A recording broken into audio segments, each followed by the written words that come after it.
Good morning and welcome to your Thursday morning, oh boy, Thursday morning, early morning intuitive guidance. I'm Dr. Bonnie Nussbaum. I am blown away by today's card, absolutely blown away.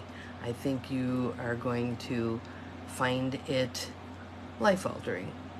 So I'm very excited to share the card with you, and I want to tell you how the choosing of this card came about because I think it makes a difference. I think it helps put it into context. So good morning, Judy. You're the first one here today. Glad to see you. Welcome, welcome. And welcome to whomever else has just popped on. It's Abigail. Good morning. Glad you're here. Awesome. We have a very powerful card today. Very powerful card. And this one's going to take a little longer, so hopefully everyone can hang around. Good morning, Cindy. Good morning, Peggy. Glad you're here. I'm glad all of you who are typically here are here this morning. Good morning, and Holly's here.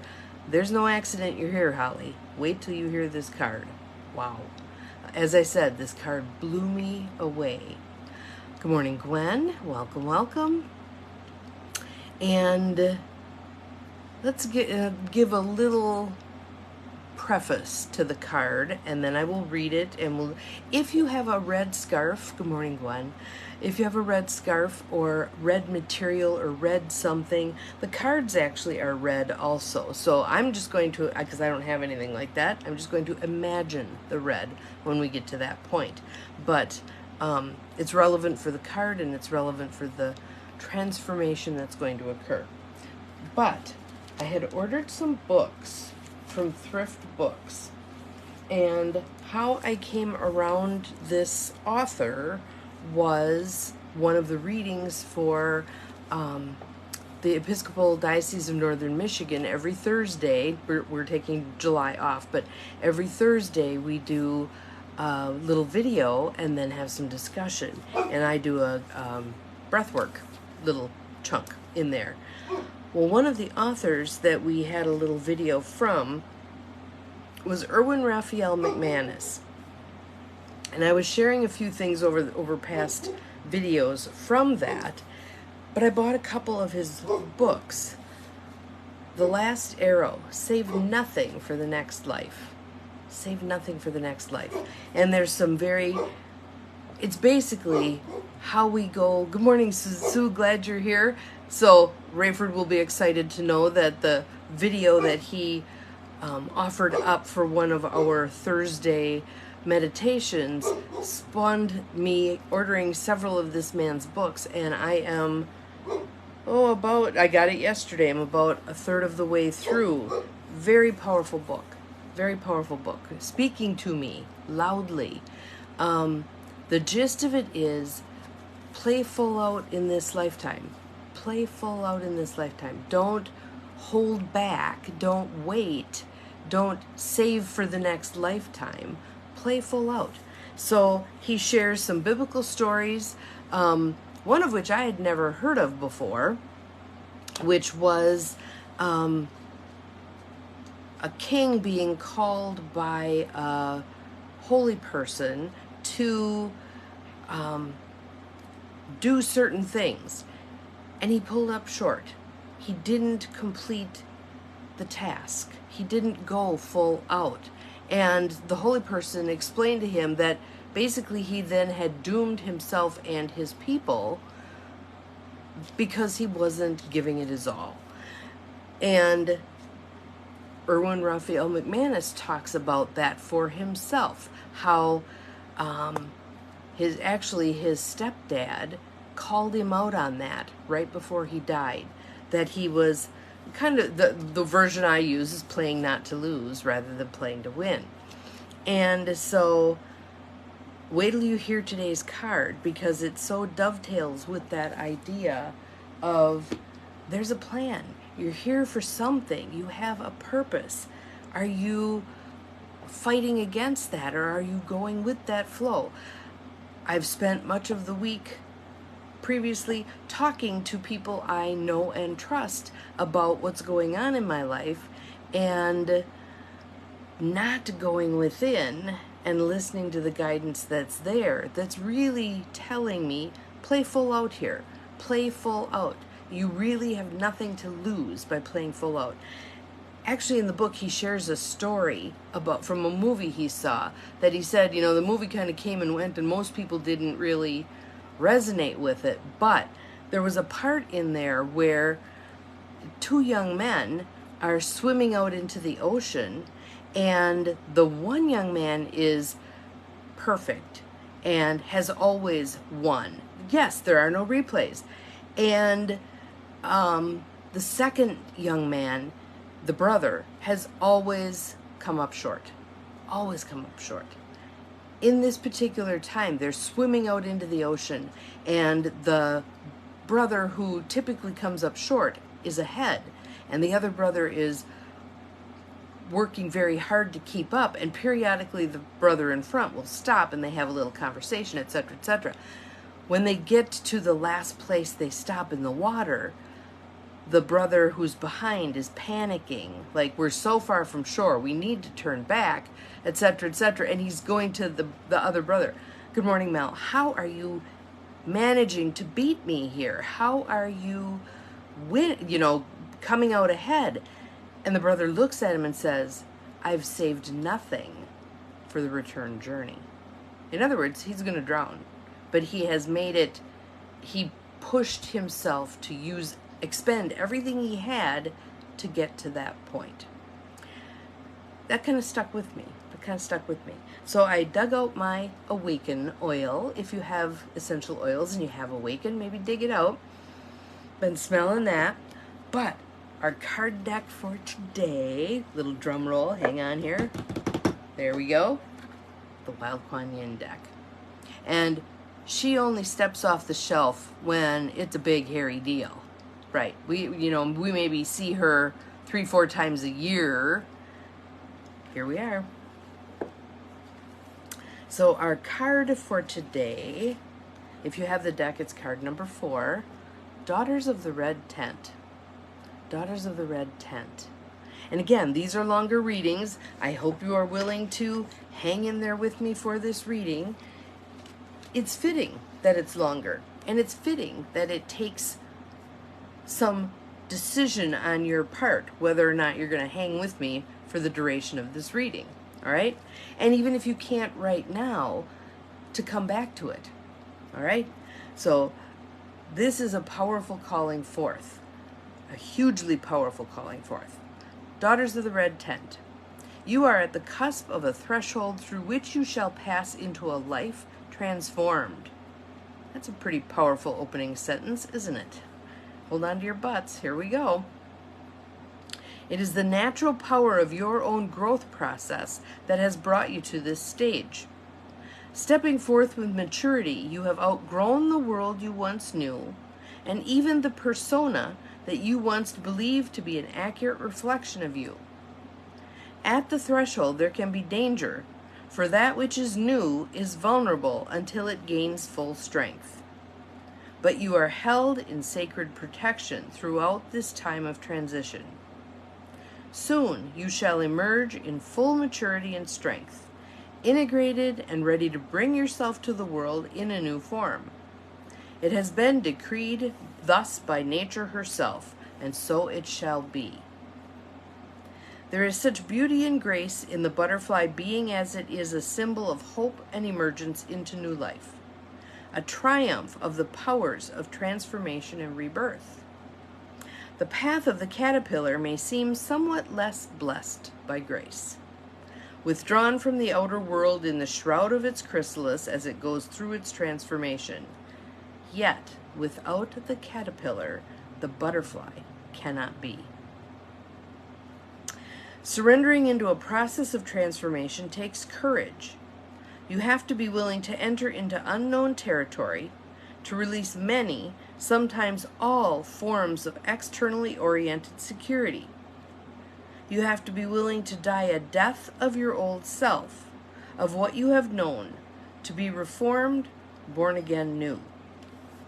You might once have taken refuge in a relationship or found a sense of identity through belonging to a particular social group, You might have lived a lifestyle with certain spiritual or social status attached to it, or perhaps found security and comfort through your friendships, career, a religious belief system, or political worldview. Your transformational journey may ask you to give up some or all of these. And in the book, he talks repeatedly about those biblical stories where Jesus is calling someone to him and demanding that they leave behind all that they have.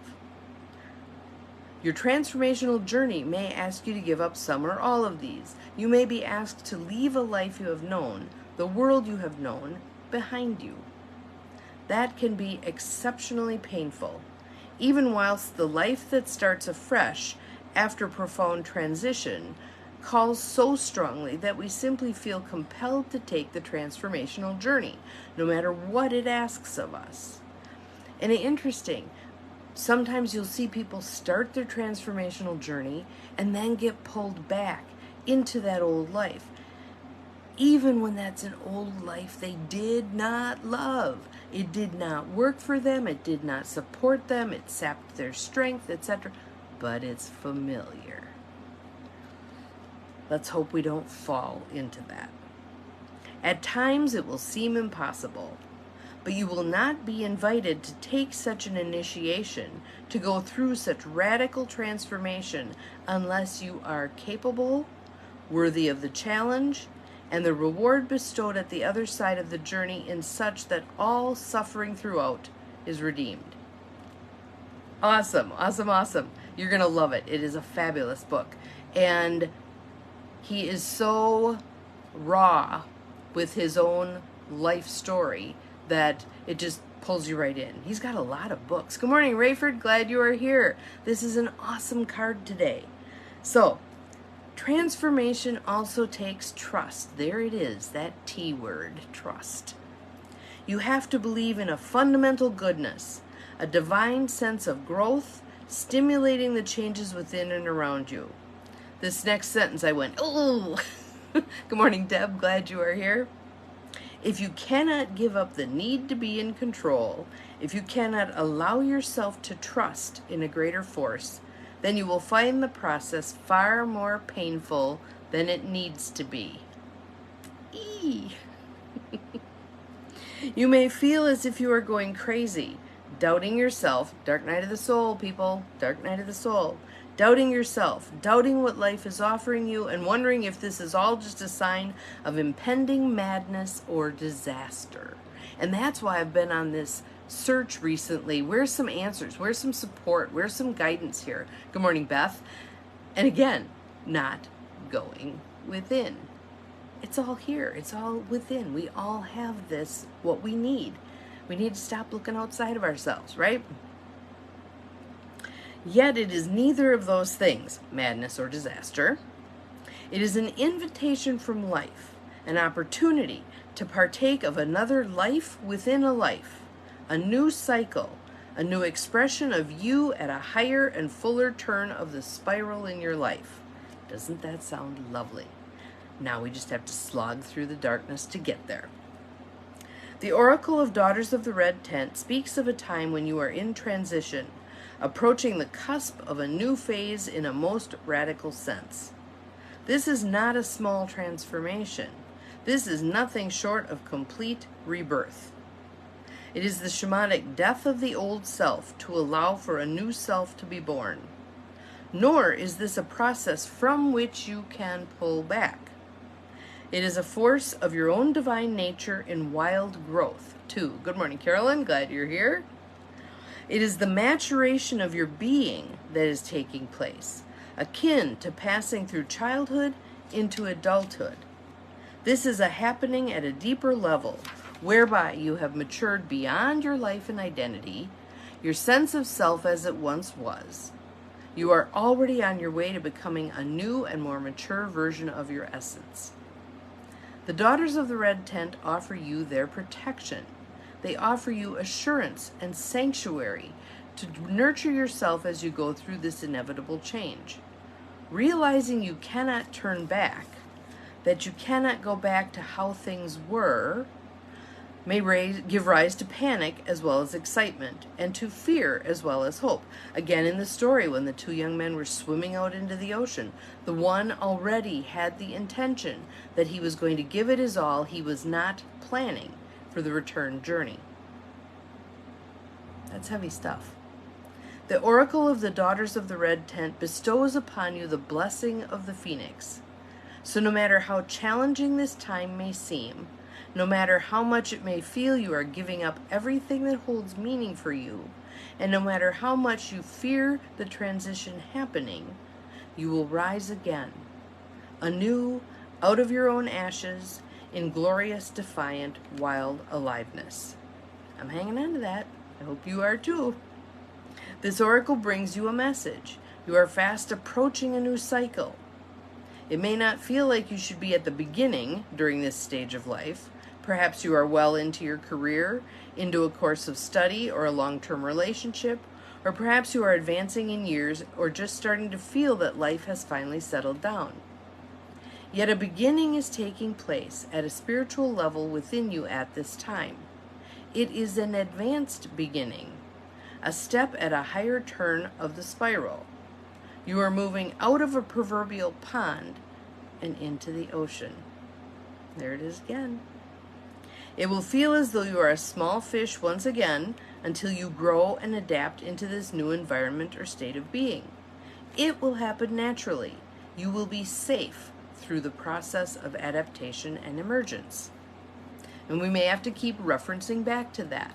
One of my mantras whenever I was doing anything scary is, I am safe and I am loved. I am safe and I am loved. I am safe and I am loved. So when I had taken my dog Missy, who was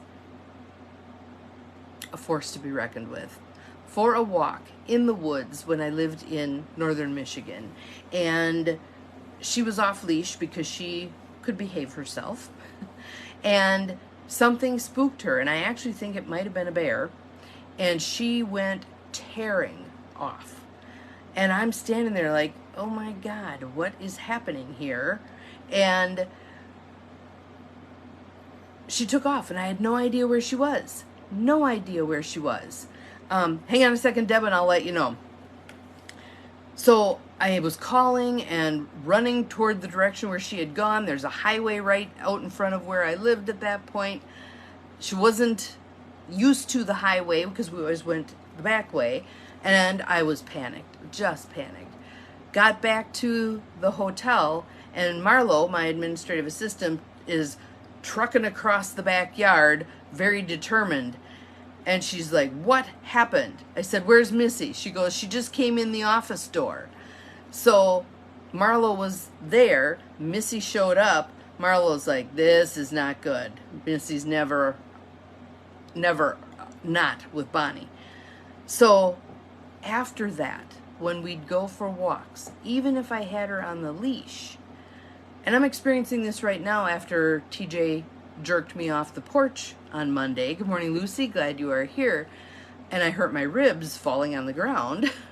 I'm in that same place of, so since Monday, we've been walking the backyard. That's all we've been doing.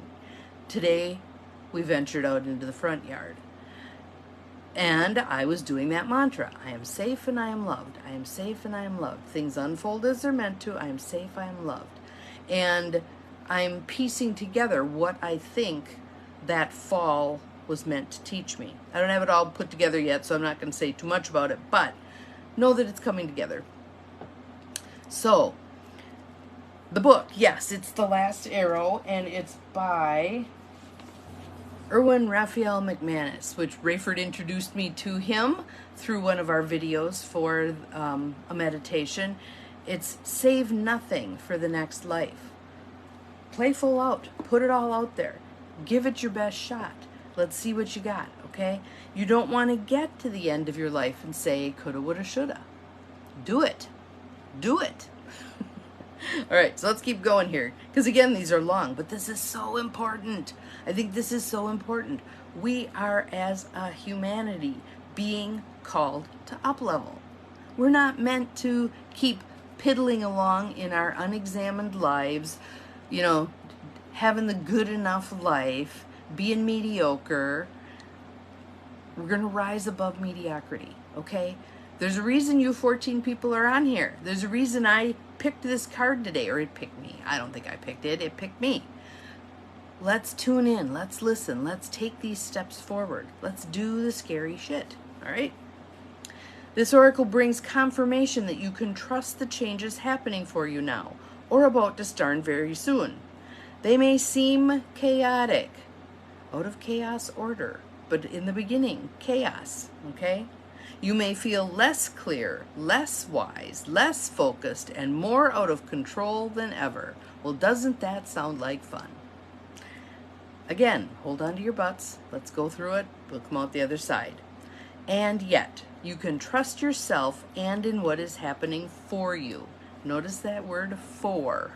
It's happening for you, not to you, for you. There is an alignment happening with your own divine plan and purpose during this time. No matter how much chaos there seems to be for a time, it is simply what is necessary to move you into the right place, to the best connections, and to the appropriate position for what is meant for you, for your future. You are held in safety, and you shall emerge again from the disarray in a new form, a refined order, a new emanation of your own divine essence in the world. The Oracle of the Daughters of the Red Tent, and I'm going to show you the card again because I've been yakking a lot and not showing you the picture. And I love that this ram on the other side, the one nearest my face, is kind of like howling at the moon. I don't know if rams do that, but it certainly looks like it to me. Let's put it out there, right? The Oracle of the Daughters of the Red Tent also comes to you at a time when you need to shield yourself from the prying eyes or opinions of the world, even if just for a temporary respite. This guidance does not come from a place of fear, but from a place of loving, but fierce protection for your growth into a more mature being. So that's similar to Julia Cameron in The Artist's Way, where she talks about your creativity is your baby, and you need to protect that baby from the naysayers. So the people who say that can't work, this won't work, that won't happen, who do you think you are? You need to protect from all of that. So don't be sharing that, yes, this is so powerful, this stuff is so powerful. And he's probably going to wonder why all of a sudden his books are selling fabulously. I love it. I love it. I love it. Okay. A burgeoning new sense of self, inspired ideas, new relationships, bold intentions, and unfamiliar actions will one day become the foundation of your new life. We're living on the edge here, ready to go. All taking time to become established enough to bear the sometimes challenging onslaught of the world with its differing opinions, judgments, and expectations. Again, if you're the one, as Brene Brown says, if you're the one naked and bloodied, sweating in the arena, you don't want to take advice from the people sitting in the cheap seats. They're doing nothing. They are doing nothing. All right? Who do you want to take advice from? Within. Within. You have everything you need within. And things like this. You know, there may be things that I'm reading that you want to grab onto. You want to go back and watch this again and write out a little 3x5 card. Here's one of mine. My light is beautiful. I am star stuff. I am brave. Okay? Put it right in front of your face. So when you have the day where the dog pulls you off the damn porch and you land on your ribs and you're laying there all wet and messed up and whatever, and you're looking at the sky going, and what am I meant to learn from this? And pretty soon it starts to come to you, what you're meant to learn from this. So there we are. All right. So let's see here. Where am I? Just as birth cannot happen in full light of day, it needs the nurturing darkness of seed in soil or babe in womb, so too does your emergence out of transformation need its own covering, its red tent. Here it can be held until the time is right to emerge, ready for you to hold your own in the world on a stable, secure inner foundation. So, again, we need to be self-protective, not defensively, but this is new seedlings coming up, right? We need to protect them. We water them, we expose them to the sun, we weed them, we do the things that need to be done. We nurture them. We're going to nurture this new self that's coming forth, right? You can choose to shield yourself by loving your emerging self and all the uncertainty and confusion that may come along with your transformational process with patience, curiosity, respect, and compassion. Even when you're down in the dirt, even when you're all wet and muddy and your ribs hurt, you can look up and say, and hopefully you say it a little more appropriately than I did, and what am I meant to learn from this? And what am I meant to learn from this? In a much more open way, hopefully. What am I meant to learn from this? I wonder how this is going to work out. Good morning, Dunning. Glad you are here. You do not need to judge yourself or the process in any way, even if it seems at times like it may destroy all you hold dear. Do not allow others to judge you either. The only way through such a process is by having unconditional trust. So you're probably going to be hearing the doubters who are saying, are you sure this is a good idea? Why don't you just stick with what's safe and comfortable? Blah, blah, blah, blah, blah. Okay? Take your time in solitude as needs be and call on nurturing rituals to help you through the process. So for me, again, my morning ritual is I do my Deepak and Oprah thing. I do my little breathwork thing. I do my journaling. I do my cacao ceremony. I talk to all of you. Those are my things in the morning that set the day off on a good foot so that this process can keep going. You can choose to care for yourself the best way you can whilst you learn to trust yourself and life even more so through this process of growth. You will need to rely far less on the opinions of others for a time, even of those you respect. Go within. Trust the process, trust yourself, and your connection to the loving divine. Kuan Yin, more than any fear or doubt. Whether it is your own fear or the doubt of another, well-meaning perhaps as they may be. You know the people who love you, oh, that's awesome. That's awesome. You know the people who love you, who want to protect you, who want to keep you safe, but they may not have the view. I go back to that analogy of the turtle and the giraffe. If you are the giraffe and you have a bigger view and you know that this is what you need to do, if you've got your friends, the turtles, your family members, the turtles, who can't see what you can see, and they're going, are you sure you want to do that? You really should stay here where it's safe, blah, blah, blah, blah. Keep in mind, you are the giraffe. You have a broader view. You can see things others can't see. Okay? This next paragraph made me laugh again.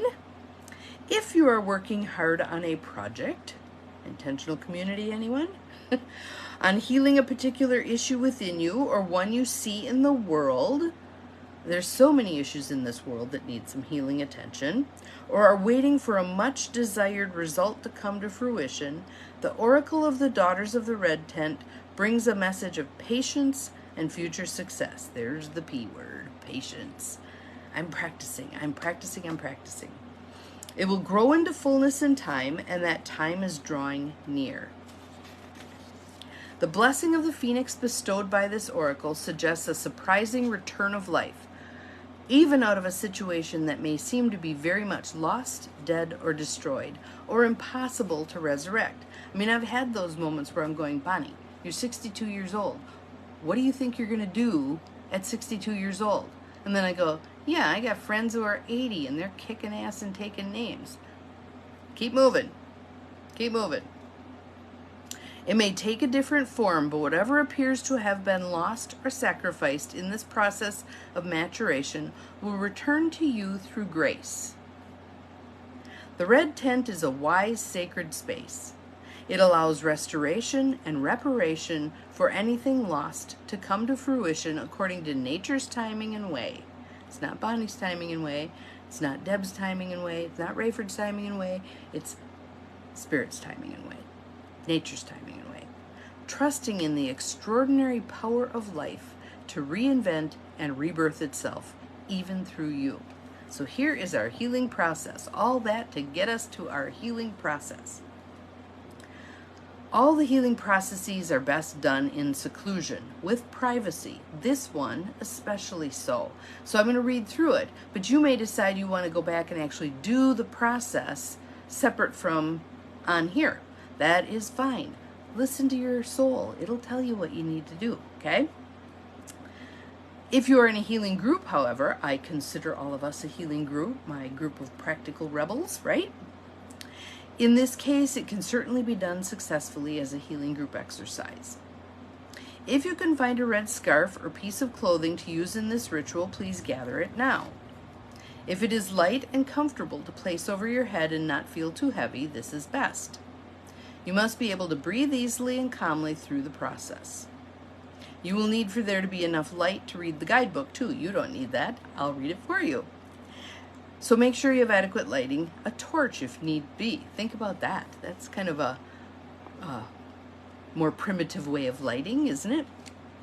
Don't worry if you cannot find a piece of red material. You can visualize or intend that color vibration of red be with you energetically during your healing process instead, and that will be effective too. So I'm going to show you the back of the card. It's this beautiful red with some gold touches in it. Maybe imagine this. Imagine this being flowing fabric. Imagine this being settled over your head. You can still breathe deeply and easily. So you can close your eyes and sense a feeling of a red silk scarf. Imagine a red tent with a golden phoenix emblazoned upon it, wrapped gently around you. When you are ready, say out loud. I'm going to say the words, I'm going to pause, and then, yes, they do. They call them torches. And then you can repeat out loud, hopefully, after me. Daughters of the red tent, who love me unconditionally. Wild Kuan Yin, Red Mother of unconditional love. Watch over me now. Lend me your grace, your protection, your sweet sanctuary. As I surrender into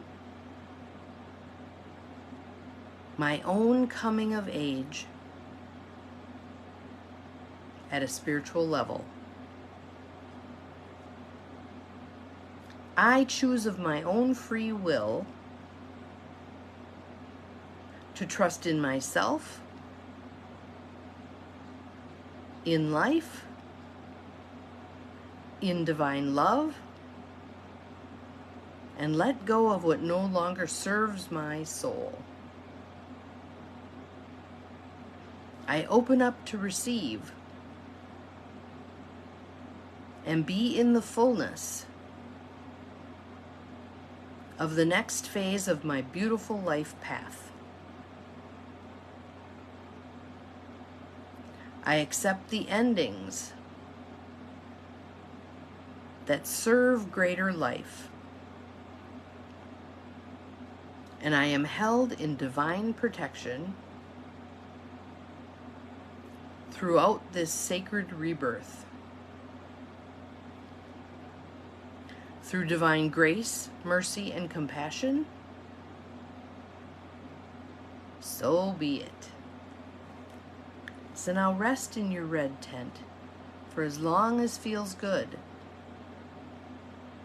In your own time, when you are ready, you will have completed your healing process. How is that for some powerful stuff, huh? Here is that beautiful red card, Daughters of the Red Tent. So, what did you take away from that? What of what I said, or what of the card or the book chimed for you? I'm so excited that a couple of you have ordered the book. Again, kind of like that little book, Holy Moments, that talks about it's just enough of us doing the stuff that needs to be done for everything to shift. For everything to shift. So we are being called right now in this messy month. We're being called to up level. It's messy. It's not clean. I was filthy after TJ dragged me off the porch and into the wet grass and the mud and the whatever. Serves a purpose. Serves a purpose. Divine rebirth is happening. Divine rebirth is happening. How will you open yourself to receive it? The book, The Last Arrow, it's written by a man, and he's coming from a very divine masculine perspective. So there's a lot of pursuit and war and whatever in there. I challenge you when you get the book to read it through divine feminine lenses, because all of what he said can also be seen in the divine feminine right here. Right here. So in addition to the pursuing and the not settling for less than and the all of that stuff, there's also the openness, the willingness, the receptivity, the protection of the red tent, the support of divine sisters. And know that all of us have the sister energy and the brother energy, the divine masculine and the divine feminine. We have it all within us. So that huge piece of going within, that huge piece of going within. And many of us need practice to step away from looking outside of ourselves for all of our answers. I'm going to get a reading. I'm going to find a book. I'm going to do this. I'm going to do that. Those things are tools. They are not the gurus. They are tools. G-U-R-U. You got it. You got it within you. All right? So that is our card for today. That's a lot to process. I'm going to go back and watch it a couple of times. I want to hear the information, have it come in through a different sense, and see what I get from that. Have an awesome day. Have a fabulous Thursday. Remember, you are capable of far more than you think you are.